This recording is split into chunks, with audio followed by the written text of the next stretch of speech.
Shalom, selamat pagi sedang jemaat yang dikasih oleh Tuhan Yesus Kristus. Puji nama Tuhan kalau pada pagi hari ini kita semua masih diberikan kesempatan untuk kembali datang beribadah kepada Tuhan. Meskipun sudah masuk pertengahan tahun ini kita masih beribadah secara online, tapi biarlah kiranya kita bersyukur karena kita masih merindukan Tuhan dan kita masih diberikan kesempatan oleh Tuhan. Puji nama Tuhan, kita akan mulai ibadah pada pagi hari ini. Dan jemaat saya undang bangkit berdiri, kita angkat pujian Sungguh Indah Kau Tuhan.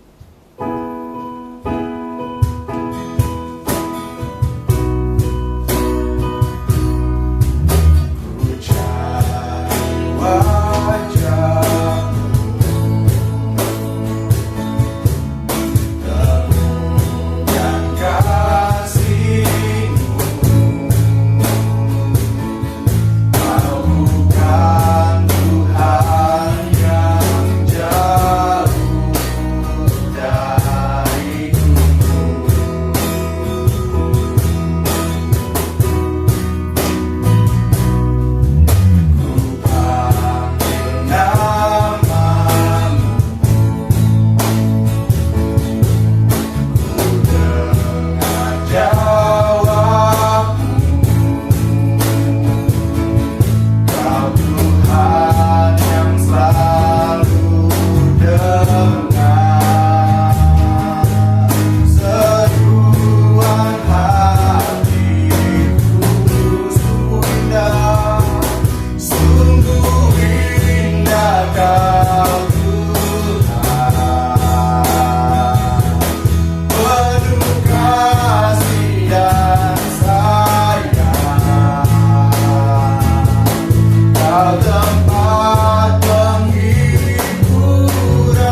Engkau indah bagi kami ya Tuhan. Engkaulah menara penghiburan kami Tuhan.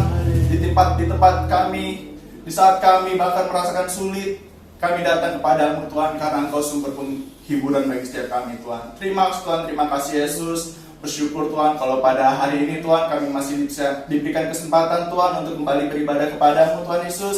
Meskipun masih beribadah secara daring ya Tuhan Yesus, tapi biarlah kiranya Engkau tetap lawati kami, jemaatmu dimanapun kami berada Tuhan, pribadi lepas pribadi, keluarga lepas keluarga, di kediaman kami masing-masing Tuhan. Biarlah kiranya Engkau lawati kami, Engkau berikan sukacita surgawi ya Tuhan Yesus. Terima kasih Yesus, Engkau pimpin jalannya ibadah pada pagi hari ini Tuhan. Sebentar kami akan memuji dan menaikkan namamu. Biarlah kiranya puji-pujian yang kami naikkan ini boleh berkenan di hadapanmu ya Tuhan Yesus. Juga Engkau berkati Tuhan Yesus, setiap jemaatmu, bahkan pelayanmu yang ada di tempat ini ya Tuhan Yesus. Kau rapi kami Tuhan Yesus, Kau ampuni dosa dan kesalahan kami, supaya kami ini boleh layak untuk beribadah dan melayani Engkau. Terpujilah namamu ya Tuhan. Kami alaskan doa ini hanya dalam nama Tuhan Yesus Kristus. Kami berdoa dan ucap syukur. Haleluya. Amin. Shalom sidang jemaat semua. Shalom. Sudah masuk bulan Juni. Tentunya meskipun corona belum kelar-kelar juga, biarlah kita tetap semangat di dalam Tuhan, karena ada kuasa di dalam namanya. Sidang jemaat masih tetap bangkit berdiri, kita angkat pujian Tuhan Allah di tengah kita.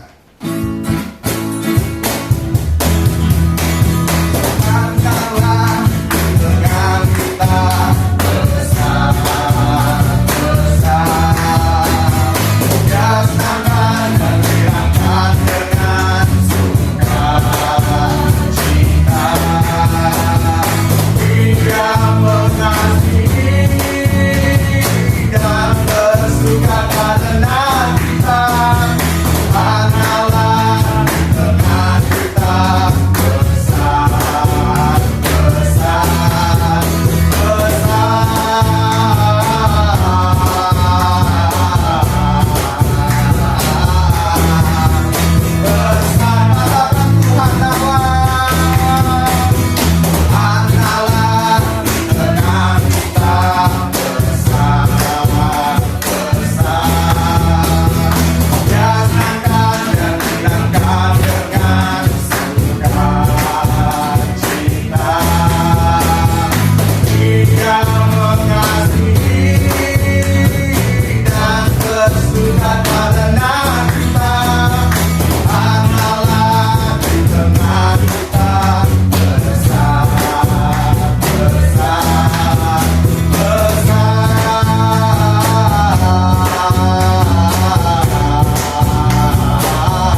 terbakar ya semangat sidang jemaat semua. Kalau kita nyanyi langsung 3 lagu tadi, tentunya pasti kita semua bersuka di dalam Tuhan karena kuasa Tuhan teramat besar bagi setiap kita umatnya.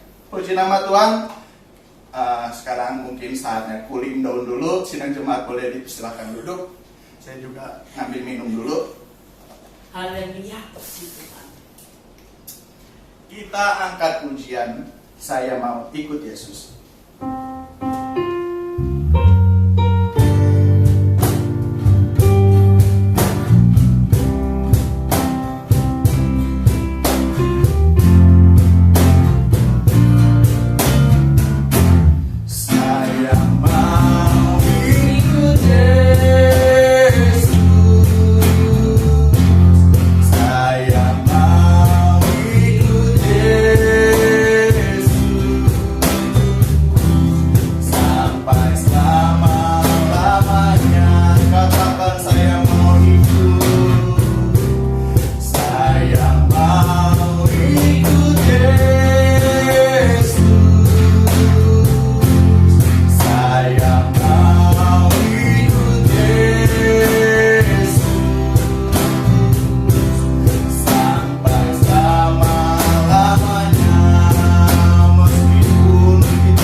katakan dengan iman, meskipun saya susah menderita dalam dunia, saya mau ikut Yesus sampai selama-lamanya. Saya mau ikut Yesus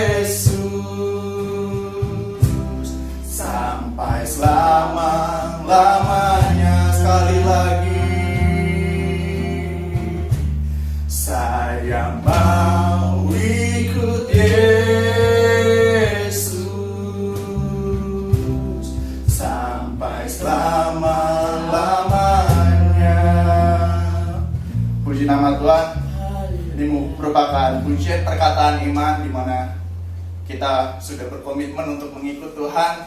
Bahkan melalui lagu ini juga dikatakan, meskipun hidup kita mungkin saya tidak tahu apa yang menjadi kesusahan atau kesulitan bagi sidang jemaat semua, tapi di sini kalau saya yakin dan percaya sidang jemaat bernyanyi bersama-sama dengan kami yang ada di tempat ini, sidang jemaat juga pasti percaya kalau dan dengan iman mengatakan tetap mengikut Yesus dalam keadaan susah bahkan menderita dalam dunia. Puji nama Tuhan, kita sudah banyak memuji dan mengagungkan nama Tuhan. Tiba saatnya kita akan mendengarkan sebagian dari sabda firman Tuhan. Sidang jemaat saya undang bangkit berdiri, kita angkat pujian mengenal.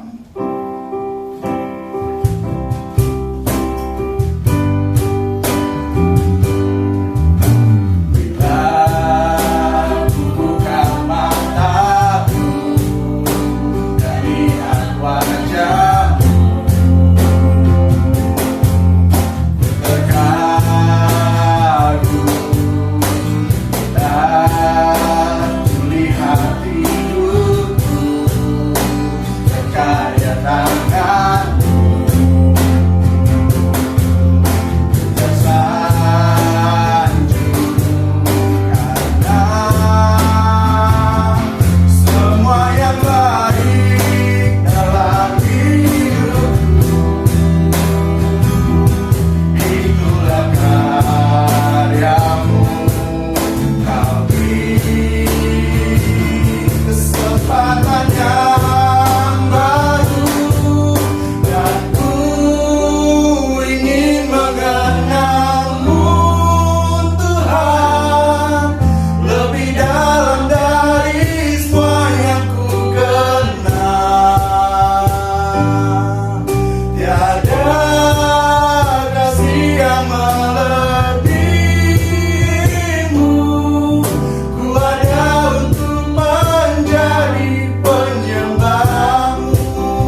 Tuhan.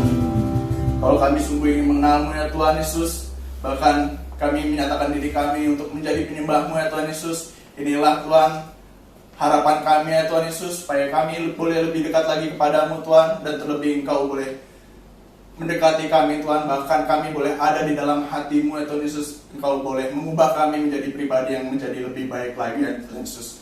Terima kasih Tuhan, terima kasih Yesus. Kami telah banyak memuji dan memuliakan nama-Mu Tuhan. Biarlah kiranya puji-pujian ini Tuhan boleh menjadi perkataan iman kami, boleh menjadi bukti kami, kasih kami terhadap Engkau ya Tuhan Yesus. Dan biarlah kiranya puji-pujian yang kami naikkan juga boleh menjadi dupa yang berbau harum di hadapan-Mu ya Tuhan Yesus. Bentar kami sidang jemaat-Mu ingin mendengarkan sebagian dari sabda firman-Mu Tuhan. Ajar kami untuk duduk diam mendengar firman-Mu Tuhan, dan biarlah kiranya Kau urapi hamba-Mu yang sebentar akan memberitakan firman-Mu. Biarlah apa saja yang keluar dari lidah bibirnya hanya berasal daripada-Mu saja Tuhan. Dan biarlah juga Tuhan firman yang ditaburkan oleh hamba-Mu ini Tuhan boleh menjadi kekuatan bagi setiap kami, boleh menjadi jawaban bagi setiap pergumulan kami ya Tuhan Yesus. Dan biarlah kiranya firman yang ditaburkan juga boleh menjadi rema, sehingga kami jemaat-Mu boleh menjadi pelaku firman-Mu dalam kehidupan kami sehari-hari ya Tuhan Yesus. Kami juga teringat apabila kuasa jahat roh iblis yang mencoba untuk mencuri firman-Mu pada pagi hari ini. Kami mau satu hati, kami usir, kami tinggi di dalam nama Tuhan Yesus Kristus. Biarlah kiranya Roh-Mu saja Tuhan yang bekerja pada pagi hari ini. Sebelumnya Engkau ampuni dosa dan kesalahan kami Tuhan, supaya kami ini boleh layak menerima berkat firman-Mu. Kami alaskan doa ini hanya dalam nama Tuhan Yesus Kristus. Kami sudah mengucap syukur. Haleluya. Amin. Puji Tuhan, kita sudah banyak memuji Tuhan. Di awal bulan ini kita boleh kembali berkumpul untuk memuji dan menyembah Tuhan. Saatnya kita akan siapkan hati kita untuk mendengar sebagian daripada firman Tuhan. Tentu selama kita beribadah pagi hari ini, kita menyiapkan hidup kita untuk sebentar juga menerima tubuh dan darah Tuhan. Kita akan sama-sama siapkan hati. Saudara yang punya Alkitab boleh diambil, dibuka, dan bersama-sama membaca. Saya berikan judul firman Allah pada pagi hari ini, sikap hati. Saudara, bukankah sering kita bahkan hafal satu ayat yang ada di Yeremia 29 ayat 11 itu? Di sana dikatakan bahwa sebab aku ini mengetahui rancangan-rancangan apa yang ada padaku mengenai kamu, demikianlah firman Tuhan, yaitu rancangan damai sejahtera dan bukan rancangan kecelakaan, untuk memberikan kepadamu hari depan yang penuh harapan. Tuhan merancangkan setiap orang yang percaya kepada Tuhan, saudara dan saya, adalah damai sejahtera, sukacita, hidup di dunia yang jahat dan bergelora, tetapi hati terus penuh damai. Itu janji yang Tuhan beri. Dan walaupun situasi tidak seperti yang kita harapkan, dunia ini kan penuh peperangan, penuh penyakit, penuh gejolak, tapi masa depan penuh harapan itu jadi milik setiap orang percaya, yaitu saudara dan saya. Nah, tentu kita mau mengalami, menikmati, merasakan janji Tuhan yang luar biasa ini. Bahkan Rasul Paulus, dia pernah berkata di dalam 1 Korintus 15 ayat 10 bagian A, tetapi karena kasih karunia Allah, aku adalah sebagaimana aku ada sekarang. Hari ini, saudara dan saya, di tengah pandemi, saudara diberi kesehatan, kekuatan, umur panjang. Itu semua juga karena kasih kemurahan yang daripada Tuhan. Itu bukti bahwa pemeliharaan Tuhan itu terus akan menyertai orang yang percaya kepada Tuhan. Menyadari semua ini, seharusnya sebagai anak Tuhan, sebagai umat Tuhan, kita bisa bersyukur. Bersyukur dengan cara apa? Yang pasti mempersembahkan hidup kita untuk Tuhan.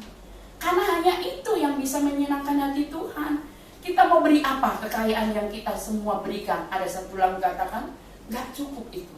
Apapun yang kita punyai di dunia ini gak cukup untuk kita beri untuk persembahkan kepada Tuhan. Tapi yang paling menyenangkan hati Tuhan yaitu ketika kita memberikan, mempersembahkan tubuh kita kepada Tuhan. Artinya kita tidak lagi hidup dalam dosa. Kita yang sudah ditebus, diberi masa depan yang luar biasa, diberi jaminan hidup kekal, surga mulia, hati damai, sejahtera, sukacita, pemeliharaan yang tak terputus yang dari Tuhan. Kita harus hidup kudus. Kita harus hidup yang berkenan kepada Tuhan, dengan hati yang terus dibaharui dari hari ke hari. Hati kita ini harus selalu baru, saudara. Sikap hati kita itu hanya Tuhan yang bisa menilai. Kalau manusia mungkin melihat kita luarnya saja, sepertinya baik-baik saja. Keadaannya biasa dan baik-baik saja. Tetapi yang melihat itu Tuhan. Nah, untuk kita bisa mempertahankan hati kita terus berkenan kepada Tuhan, kita punya tuntunan, yaitu firman Tuhan. Di dalam 2 Timotius 3 ayat 15 di sana saya bacakan, ingatlah juga bahwa dari kecil engkau sudah mengenal kitab suci yang dapat memberi hikmat kepadamu dan menuntun engkau kepada keselamatan.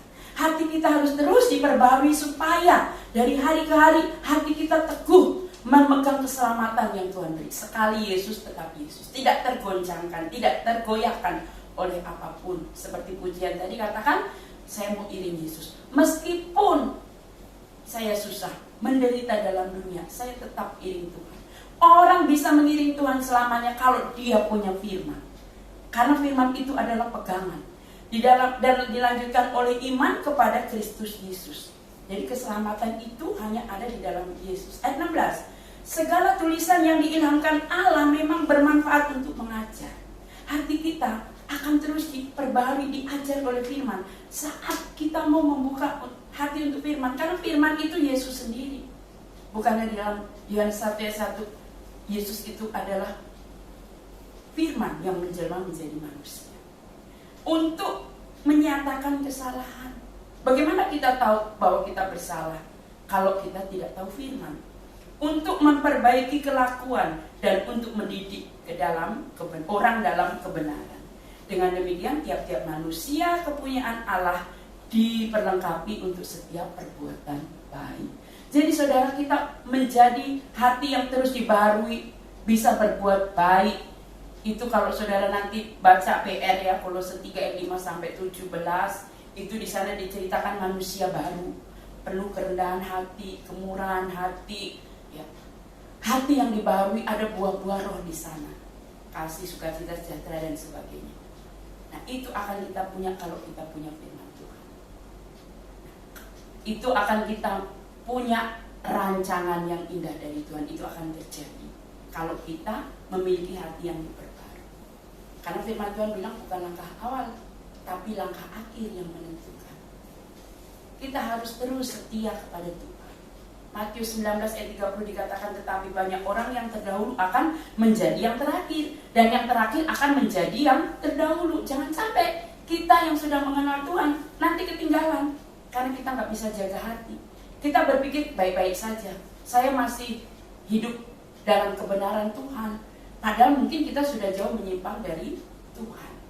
Ada satu contoh di dalam 1 Samuel pasal 10 ayat 1. Contohnya adalah Saul. Saya akan ambil contoh di sini. Di dalam ayat pertama di sana dikatakan, lalu Samuel mengambil buli-buli berisi minyak, dituangnya ke atas kepala Saul, diciumnya dia sambil berkata, bukankah Tuhan telah mengurapi engkau menjadi raja atas umatnya Israel? Engkau akan memegang tempuk pemerintahan atas umat Tuhan, dan engkau akan menyelamatkannya dari tangan musuh-musuh di sekitarnya. Inilah tandanya bagimu bahwa Tuhan telah mengurapi engkau menjadi raja atas miliknya sendiri. Kita melihat Saul. Awalnya Saul adalah orang yang diurapi Tuhan, orang yang dipilih Tuhan, raja Israel yang dipilih sendiri oleh Tuhan, bukan oleh pemilu, oleh pilihan rakyat, tapi Tuhan sendiri yang memilih melalui Nabi Samuel. Dan Tuhan bilang, kamu akan mengalahkan banyak musuh-musuh. Dan Saul pun buktikan berapa banyak bangsa-bangsa, termasuk bangsa Filistin, itu dikalahkan oleh Raja Saul. Dan Saul itu orang yang penuh dengan roh Allah. Bahkan di dalam 1 Samuel 10 ayat 10, Saul kepenuhan roh Allah seperti para nabi. Sampai-sampai orang bertanya, Saul ini raja atau nabi? Saudara, karena jabatannya raja, tapi kelakuannya seperti nabi, sangat rohani. Pernah gak saudara dengar itu? Seorang kaum muda, seorang jemaat, seorang anak sekolah minggu, tapi kelakuannya seperti pendeta, seperti hamba Tuhan. Nah, itu kan sesuatu yang luar biasa. Berarti hidupnya nggak biasa-biasa saja, luar biasa dalam hal kerohanian.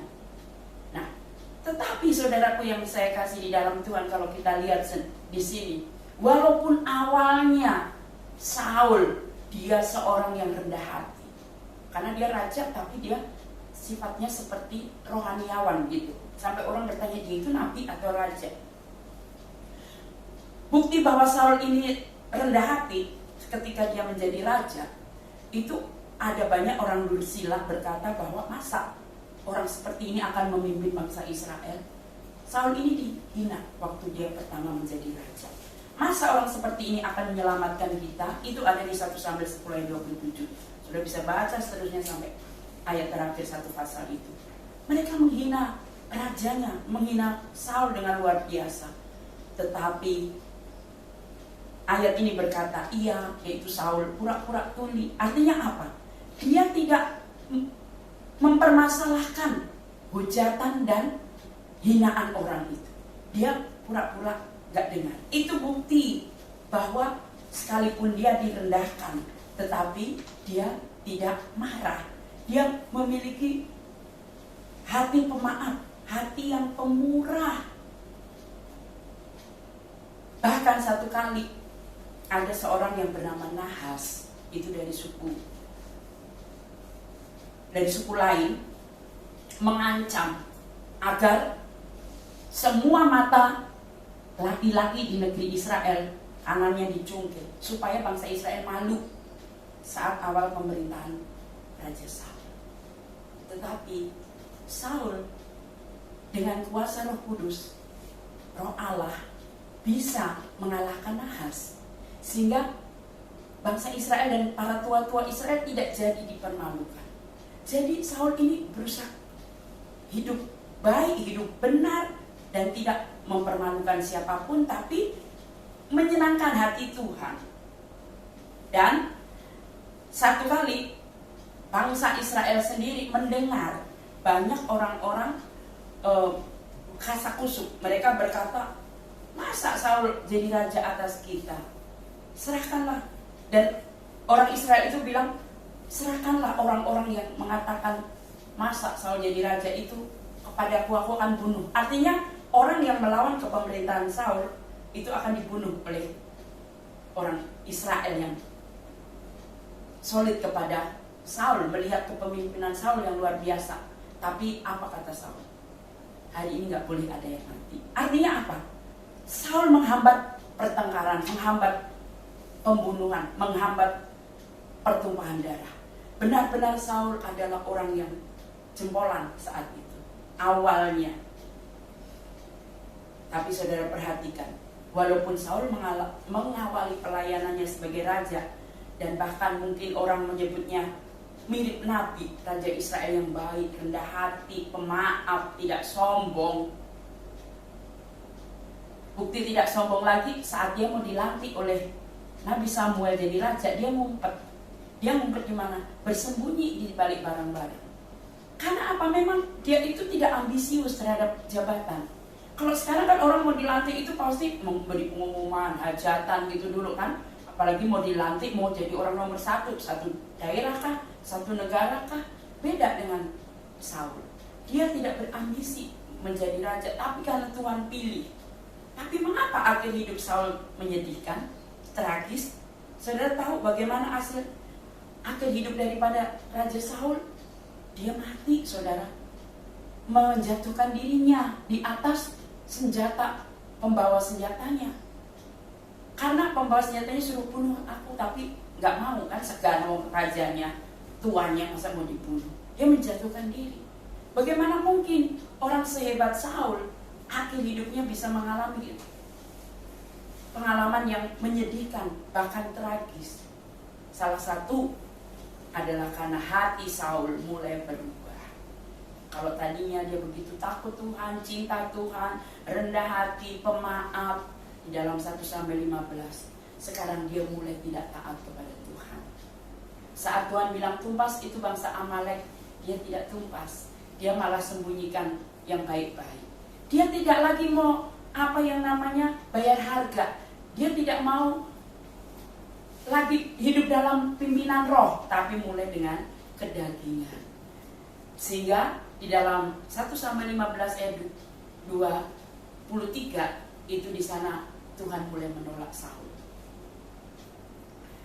Ketika Saul mulai timbul hatinya ketidaktaatan kepada Tuhan, bukan hanya ketidaktaatan kepada Tuhan, ada bibit kebencian. Kita melihat ketika dia melihat Daud yang lebih hebat dari dia. Kalau tadinya kan dia orang yang rendah hati, sekarang dia marah waktu Daud dilulukan oleh bangsa Israel. Bahkan ketika Daud sudah jadi menantunya, tetap dimusuhi, bahkan berkali-kali mau dibunuh oleh Saul. Hatinya jahat. Sepertinya itu biasa ya, benci kepada seseorang. Tetapi seperti judul firman Tuhan, Tuhan itu melihat hati. Mungkin Saul berpikir Tuhan masih bersama dia, Tuhan masih dekat dia. Tapi ternyata tanpa dia sadari, Tuhan sudah meninggalkan Saul. Jelas di dalam 1 Samuel 15 ayat 23. Coba saya bacakan ya. 15 ayat 23. Di sana dikatakan,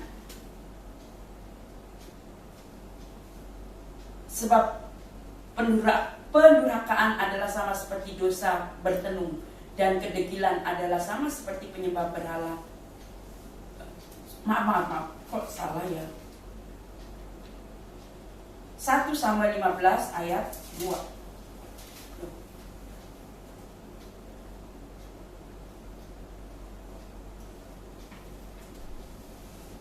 Ayat 2 dan 3 itu diceritakan tentang bagaimana Saul mulai tidak taat kepada Tuhan, dan roh Allah undur dari Saul. 1 Samuel 16 ayat 14. Nah, tetapi roh Tuhan telah mundur daripada Saul, dan sekarang ia diganggu oleh roh jahat. Jangan sampai tanpa kita sadari roh Allah itu undur dari kita, sama seperti apa yang dialami oleh Saul. Sehingga Saul ini tidak lagi mendengar suara Tuhan. Tuhan tidak lagi mau bicara padanya. Lalu dia mulai panggil nabi-nabi, tapi nabi-nabi pun tidak menyampaikan firman untuk Raja Saul. Kemudian Saul mulai bertanya kepada dukun di Endor, kalau saudara baca di ayat yang ke-7 dari 1 Samuel 28. Bahkan dia ketika Samuel mati, dia sangat merana. Dia mulai mencari dukun di Endor, itu dukun perempuan. Untuk apa? Memanggil arwah Samuel. Bayangkan orang yang tadinya saja disangka nabi, saking takutnya akan Tuhan, hati yang menyimpan dendam, ya, hati yang mulai sombong dan tidak taat kepada Tuhan, membuat Saul dia ditinggalkan oleh roh Allah. Roh Allah mulai undur dari Saul, dan akhir hidupnya di dalam 1 Samuel 31 ayat 4, Saul mati dan pasti masuk neraka karena bunuh diri. Gak ada orang bunuh diri itu masuk surga. Nah, saudara, awal yang baik berakhir dengan tidak baik karena Saul tidak bisa menguasai hati. Nah, firman pagi ini biarlah mengingatkan kepada kita untuk tetap menjaga hati, untuk tetap setia, untuk tetap taat kepada Tuhan. Kita mau tetap mengerjakan keselamatan sampai akhir hidup kita. Sekali Yesus tetap Yesus, kita tetap jaga kekudusan. Ada banyak contoh ya, salah satunya juga saya nggak akan bacakan, Simson. Ya, Simson ini ceritanya ada di Hakim-Hakim. Saudara nanti bisa buka di Hakim-Hakim. Awalnya Simson ini juga diurapi Tuhan. Dari kandungan dia sudah diurapi Tuhan. Bahkan ketika lahir, Tuhan memakai dia untuk dipersiapkan rencana yang indah, yaitu mengalahkan bangsa Filistin kan, untuk menjadi hakim bagi bangsa Israel. Tetapi apa yang terjadi? Simson yang penuh roh Allah itu, yang dia bisa melakukan banyak hal, di antaranya apa yang bisa dilakukan? Karena roh Allah mengurapi dia, 1000 tentara bisa mati di tangannya, cuman dengan rahang keledai tulangnya jatuh, lalu dia ambil, itu bisa membunuh 1000 orang. Kalau bukan Tuhan, roh Allah nggak mungkin dia bisa lakukan itu. Dia begitu diurapi Tuhan. Bahkan ketika dia ketemu dengan beruang di tengah jalan, dengan tangannya dia cabi-cabi itu beruang. hingga mati. Dan satu saat itu di mulutnya itu keluar madu, lalu dia bikin apa yang namanya teka-teki. Nah, Simpson dia juga bisa mengangkat pintu gerbang Gaza. Nah, bukan hanya diangkat, dibawa ke atas bukit, kekuatan yang luar biasa. Bahkan ketika dia berbuat dosa, meninggalkan Tuhan, tanpa dia sadari dia berbuat dosa ketika dia menikah dengan Delila, orang yang tidak seiman. Ya, dia mulai membujuk dia jauh dari Tuhan, jauh dari Tuhan, jauh dari Tuhan. Tanpa dia sadari, roh Tuhan sudah lari dari kehidupan Samson. Samson nggak sadar.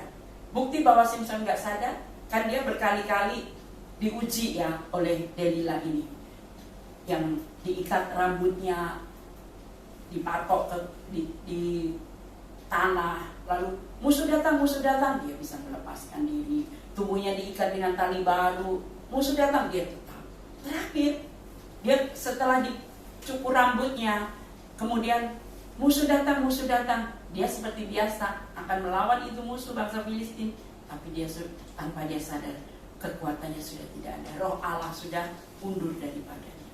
Dan apa yang terjadi sama, awal yang baik diakhiri dengan tragis.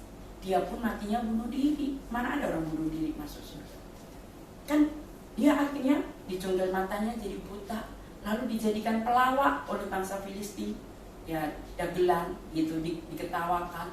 Lalu di situ dia pegang tiang, dia robohkan itu tempat pesta dan mati bersama orang fasik, itu orang Filistin. Awal yang baik diakhiri dengan tidak baik. Mengawali dengan roh, mengakhiri dengan daging. Itulah sebabnya siang hari ini firman Tuhan datang kepada saudara dan saya. Dalam kita mengikut Tuhan, kita harus berani bayar harga. Apa itu? Tinggalkan dosa. Menjaga hati. Memang gak mudah ya menjaga hati itu. Tetapi mari kita mau kerjakan keselamatan kita. Jangan kita main-main dengan dosa. Maka rencana Tuhan yang indah, damai sejahtera, hari depan penuh harapan, itu pasti akan terjadi dalam kehidupan saudara dan saya. Puji Tuhan, hari ini kita sudah ada di bulan Juni. Mari sebelum kita masuk ke bulan Juni, kita mau awali ya dengan makan dan minum tubuh dan darah Tuhan. Biar ini boleh mengingatkan kepada kita bagaimana Tuhan mengasihi kita, mengangkat kita, menyelamatkan kita. Jangan kita sia-siakan korban Yesus di kayu salib dengan kita main-main dengan dosa seperti Simpson. Ya, banyak loh orang percaya ke gereja masih, melayani masih, tapi main-main dengan dosa. Itu tadi, dosa itu tidak harus membunuh. Seperti Saul membenci orang, itu pun dosa. Ya, lari kepada dukun, mencari pertolongan kepada dunia, itu pun dosa. Nah, sebab itu biarlah kita tetap mengandalkan Tuhan saja, supaya rancangan Tuhan yang indah dalam hidup kita, hari depan penuh harapan, damai, sukacita, sejahtera itu ada menjadi bagian kita. Mari kita akan sama-sama berdoa sebelum sebelum kita mau sama-sama menghadapi tubuh dan darah Tuhan. Kita berdoa. Terima kasih Tuhan buat segala kebaikan-Mu. Hari ini kami boleh datang menghampiri hadirat-Mu, beribadah bersama-sama di awal bulan Juni ini. Kami percaya kami ada sebagaimana kami ada karena kasih karunia, kemurahan, anugerah berkat Tuhan. Sebab itu ajar kami untuk senantiasa mengerjakan keselamatan yang Tuhan beri. Kami mau menyadari bahwa hidup kami karena kemurahan Tuhan. Kami mau beri hidup kami untuk memuliakan Tuhan, melayani Tuhan, mempersembahkan hidup untuk kemuliaan Tuhan. Berkati seluruh umat-Mu yang sudah beribadah hari ini.